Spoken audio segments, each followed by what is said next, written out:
ఎల్ఆర్ఎస్పై ప్రభుత్వ తాజా నిర్ణయం రియల్ ఎస్టేట్కు ఊతమిస్తోంది. లేఅవుట్ల క్రమబద్ధీకరణ పథకాన్ని తెలంగాణ ప్రభుత్వం వేగంగా అమలు చేయాలని నిర్ణయించుకుంది. బీఆర్ఎస్ హయాంలో దరఖాస్తులు చేసుకున్న వారికి వెంటనే రిజిస్ట్రేషన్లు చేయనున్నారు.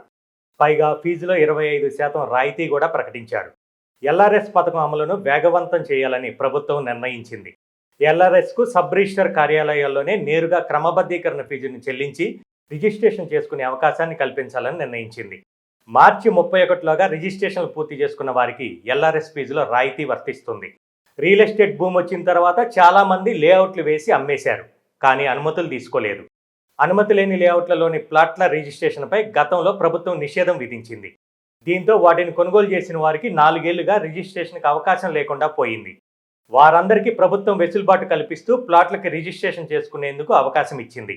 వ్యక్తిగతంగా ప్లాట్ కొనుగోలు చేసి రిజిస్ట్రేషన్ పెండింగ్లో ఉన్న వారితో పాటు లేఅవుట్లలో విక్రయం కాకుండా పెద్ద సంఖ్యలో మిగిలిన స్థలాలకు సైతం క్రమబద్ధీకరణ పథకం అమలు కానుంది.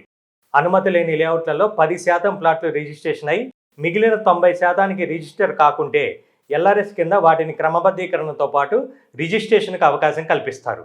దీనివల్ల చాలా కాలం నుంచి ఎలాంటి లావాదేవీలు జరగకుండా ఉన్న లేఅవుట్లలో సైతం లావాదేవీలు జరిగే అవకాశం ఉంది. ఎల్ఆర్ఎస్ అమలులో పలు వెసులుబాట్లు కల్పిస్తున్నందున నిషేధిత జాబితాలోని భూముల్లో ప్లాట్ల విషయంలో జాగ్రత్తగా ఉండాలని అధికారులకు ప్రభుత్వం సూచిస్తోంది.